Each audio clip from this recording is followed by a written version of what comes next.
Cambridge Ielts 9 by University of Cambridge ESOL examinations, published by Cambridge University Press. This recording is copyright. CD 1. Test 1.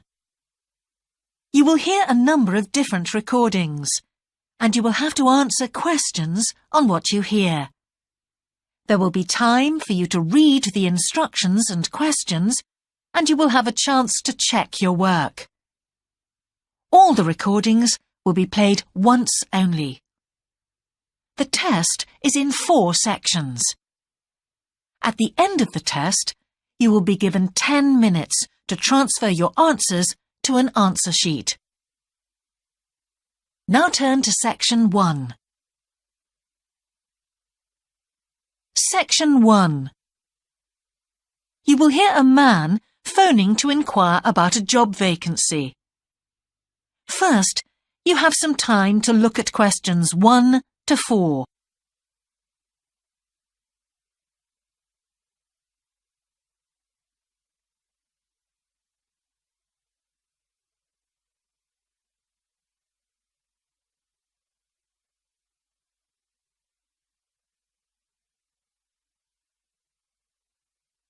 You will see that there is an example that has been done for you. On this occasion only, the conversation relating to this will be played first.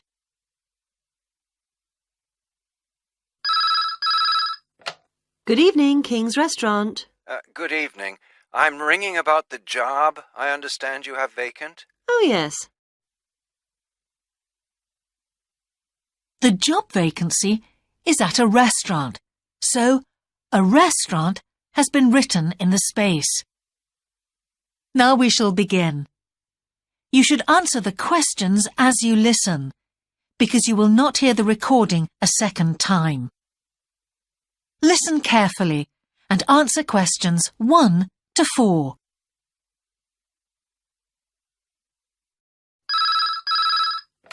Good evening, King's Restaurant. Good evening. I'm ringing about the job I understand you have vacant. Oh, yes. I'd like to find out a few more details, if I may. Yes, of course. Can I take your name? It's Peter Chin. OK, Peter. Well, if you want to ask about the job, and then if we're both still interested, we could arrange for you to come for an interview. Great, thanks. I'm afraid I missed the advert for the job, but heard about it from a friend. That's no problem at all. What would you like to know? Well, what sort of work is it? Washing up? It's answering the phone. Oh, right, fine. And not waiting at table. That'd be good. And how many nights a week would it be? Well, we're really only busy at the weekend. So 2 nights? 3, actually, so it would work out at 12 hours a week. That'd be fine. It wouldn't interfere with my studies. Are you at the university? Yes, first-year physics student. Oh, right. And because I'm not an EU national, would I need a work permit? Yes, you would. Just get your tutor to sign it. That wouldn't be a problem if I were to get the job. Where exactly is the restaurant? Well, we have 2 branches. The one we're recruiting for is in Hillsdon Road. I don't know that. How do you spell it, please? It's HILLSDUNNE Road. Got that. Thanks. Is it near a bus stop? Yes, the nearest one would probably be just beside the library. Oh, yes, I know it. That'd be fine for me. And could I ask about the pay? We're offering £4.45 an hour. That's very good. My last job was £3.95 an hour. Before you hear the rest of the conversation, you have some time to look at questions 5 to 10.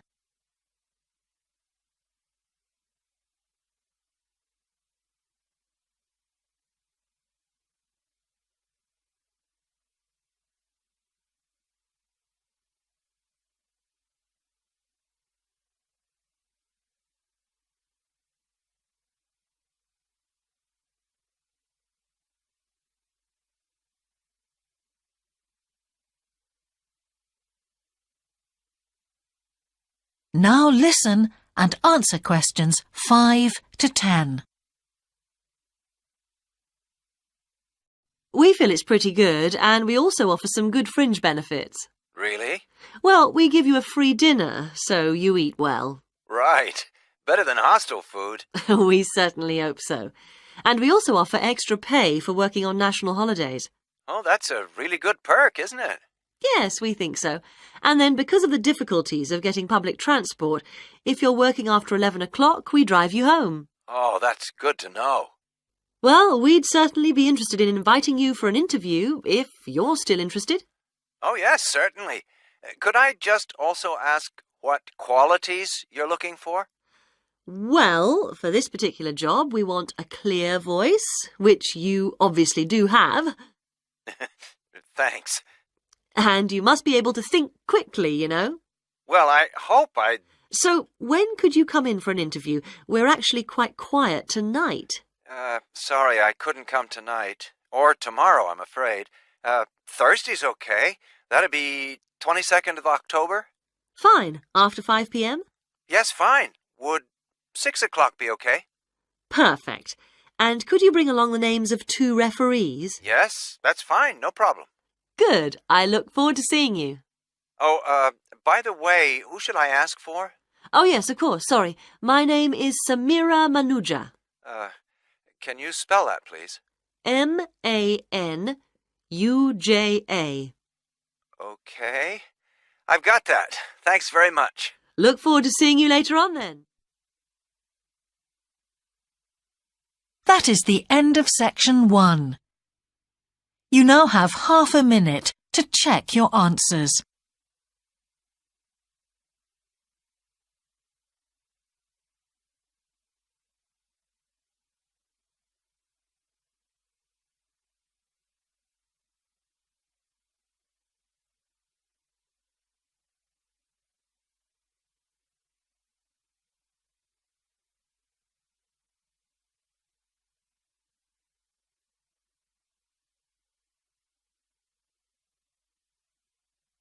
Now turn to section 2. Section 2. You will hear part of a radio programme about the opening of a new local sports shop. First, you have some time to look at questions 11 to 16.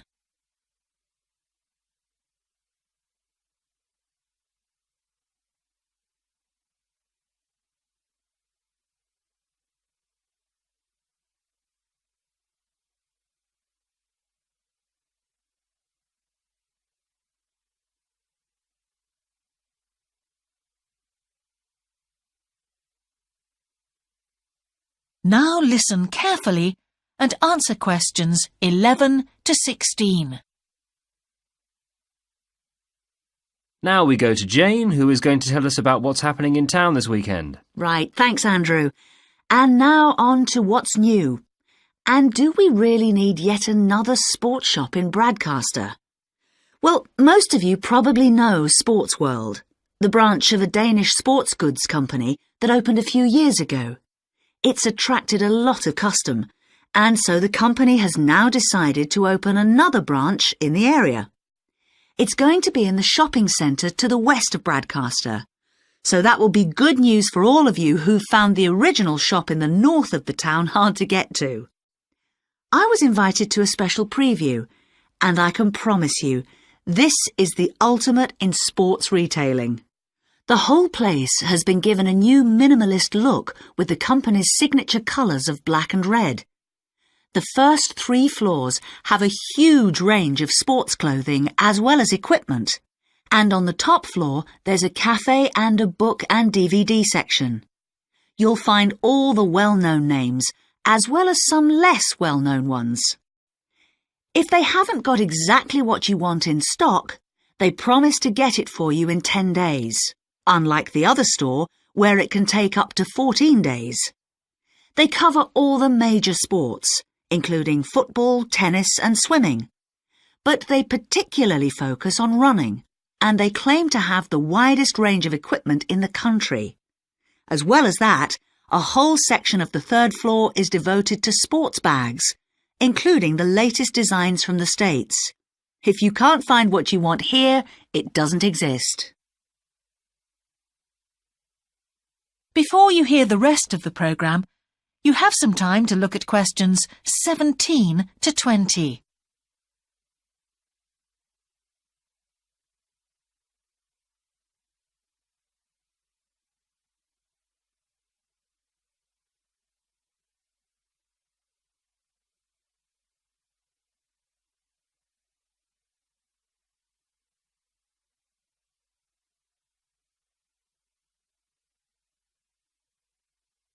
Now listen and answer questions 17 to 20. The shop will be open from 9 a.m. this Saturday, and if you go along to the opening, then you'll have the chance to meet the national 400 metres running champion Paul King, who's coming along to open the shop. And he will be staying around until about midday to chat to any fans who want to meet him and sign autographs. Then there will be a whole range of special attractions all weekend. There will be free tickets for local sporting events for the first 50 customers, and also a special competition open to all. Just answer 15 out of 20 sports questions correctly to win a signed copy of Paul King's DVD Spring Tips, while the first person to get all the questions correct gets a year's free membership of the Bradcaster Gym. All entrants will receive a special sports calendar with details of all Bradcaster fixtures in the coming year. One of the special opening offers is a fitness test, a complete review of your cardiac fitness and muscle tone, actually done in the shop by qualified staff. This would normally cost £30, but is available at half price for this month only. There are only a limited number of places available for this, so to make a booking, phone 560-341. In addition, if you open an account, you get lots more special offers, including the chance to try out equipment at special open evenings.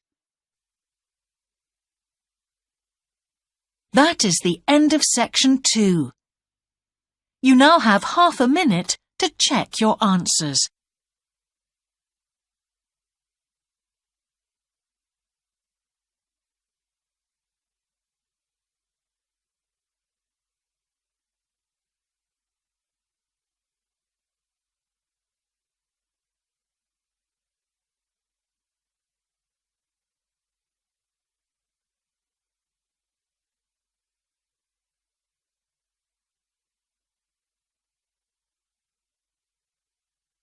Now turn to section 3.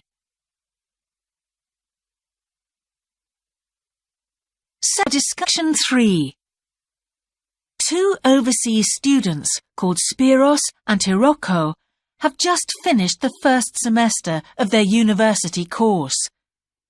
They are discussing with their English language teacher how they coped with the course. First, you have some time to look at questions 21 to 25.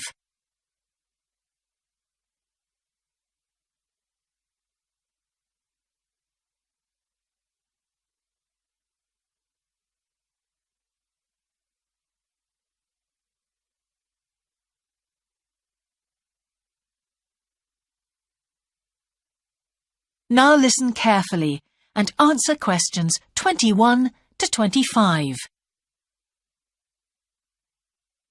Before we start, Spiros and Hiroko, thanks for coming in today to talk about your recent study experiences, and congratulations to you both in doing so well in your first semester exams. Thank you. I'd like to discuss with you the value of the English for Academic Purposes course you did here last year before starting your university course.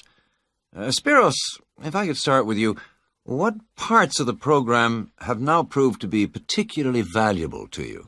I think that having to do a seminar presentation really helped me. For example, a couple of weeks ago in our marketing subject, when it was my turn to give a presentation, I felt quite confident. Of course, I was still nervous, but because I had done one before, I knew what to expect. Also, I know I was well prepared, and I had practiced my timing. In fact, I think that in relation to some of the other people in my group, I did quite a good job, because my overall style was quite professional. What about you, Hiroko? That's interesting. In my group, I was really surprised by the way the students did their presentations. They just read their notes aloud. Can you believe that? They didn't worry about their presentation style or keeping eye contact with their audience. And I remember that these things were really stressed to us in the course here. So, how did you approach your presentation, Hiroko? Well, to speak frankly, I read my notes too. At the time, it was a relief to do it this way, but actually when I had finished, I didn't feel any real sense of satisfaction. I didn't feel positive about the experience at all. That's a pity. You know, although I was pleased with my presentation, I am not so pleased with my actual performance right now in the tutorials. During the whole semester, I've not said anything in our tutorial discussions. Not a word. Really, Spiros? Why's that? Do the other students talk too much? It's partly that, but it's mostly because I have had no confidence to speak out. Their style of speaking is so different. It's not the style we were used to during the course. They use so many colloquialisms. They're not very polite, and sometimes there seems to be no order in their discussion. Also, they are very familiar with each other, so because they know each other's habits, they can let each other into the discussion. You're right, Spiros. I have experienced that too. Before you hear the rest of the conversation, you have some time to look at questions 26 to 30.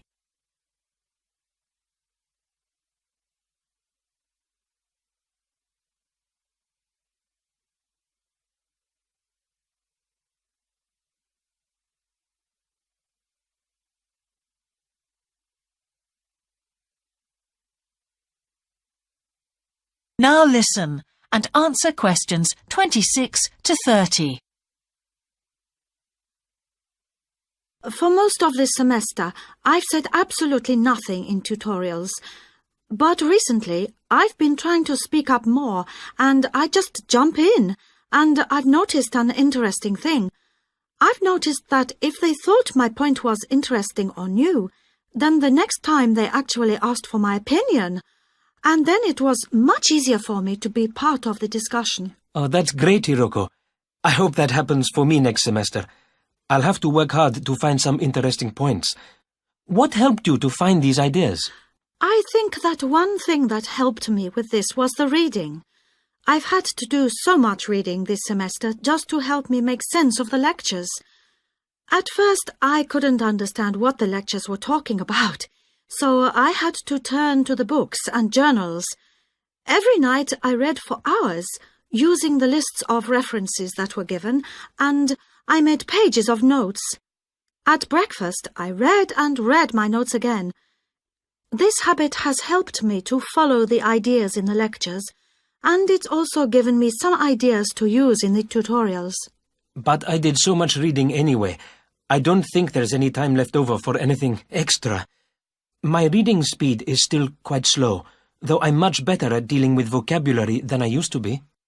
What else do you think we could add to the course program to help with this reading problem? There's not really anything because it's my problem. I remember we were given long articles to read. We didn't like that, but now I realize that reading those long articles was good preparation for the things I need to read now. Also, in class, we regularly had speed reading tasks to do, and we kept a record of our reading speed, so the teachers were encouraging us to work on that. That's true, Spiros, but what we read could have been different. Sometimes in the English class, I felt frustrated when I had to read articles about the environment or health or education, because I wanted to concentrate on my own field, but we didn't read anything about engineering. So I think I wasted some time learning vocabulary I didn't need. But surely the strategies you were taught for dealing with that vocabulary were helpful? Yes, but psychologically speaking, I would have felt much better working on reading from my own field. What do you think, Spiros? Oh, I agree. That would have helped my confidence too, and I would have been more motivated. It was good, though, that we could work on our own topics when we wrote the research assignments. Okay, let's move on to writing now. That is the end of section 3. You now have half a minute to check your answers.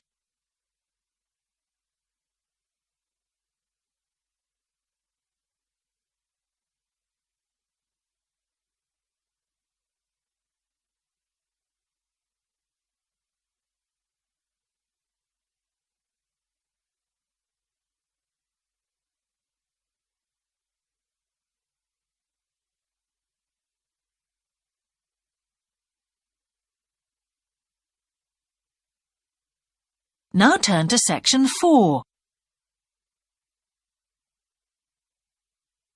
Section 4. You will hear part of a lecture about a problem related to the behaviour of certain sea creatures. First, you have some time to look at questions 31 to 40.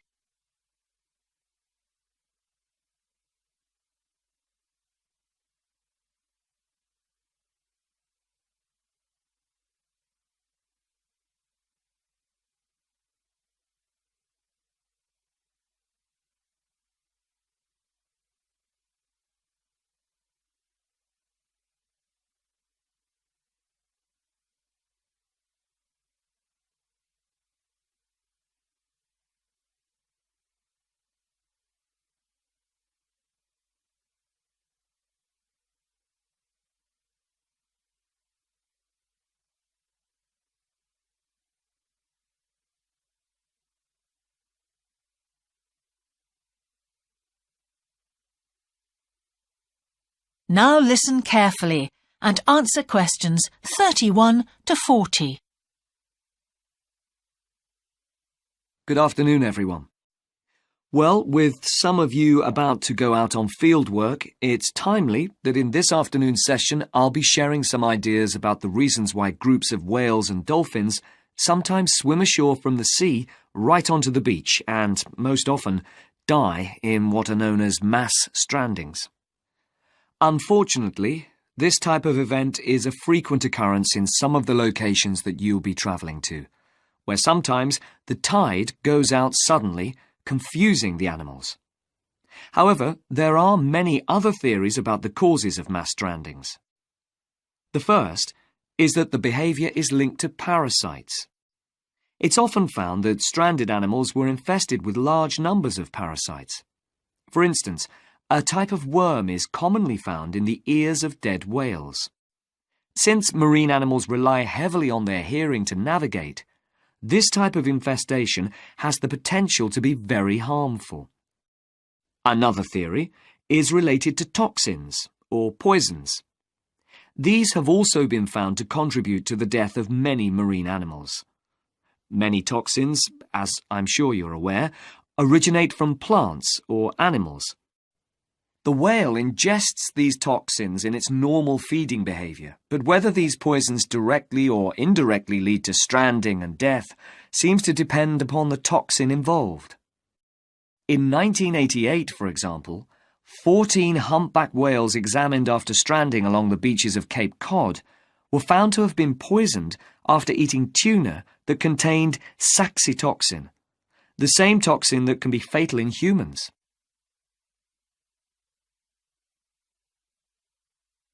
Alternatively, it has also been suggested that some animals strand accidentally by following their prey ashore in the confusion of the chase. In 1995, David Thurston monitored pilot whales that beached after following squid ashore. However, this idea does not seem to hold true for the majority of mass strandings because examination of the animal's stomach contents revealed that most had not been feeding as they stranded. There are also some new theories which link strandings to humans. A growing concern is that loud noises in the ocean cause strandings. Noises such as those caused by military exercises are of particular concern, and have been pinpointed as the cause of some strandings of late. One of these, a mass stranding of whales in 2000 in the Bahamas, coincided closely with experiments using a new submarine detection system. There were several factors that made this stranding stand out as different from previous strandings. This led researchers to look for a new cause. For one, all the stranded animals were healthy. In addition, the animals were spread out along 38 kilometres of coast, whereas it's more common for the animals to be found in a group when mass strandings occur.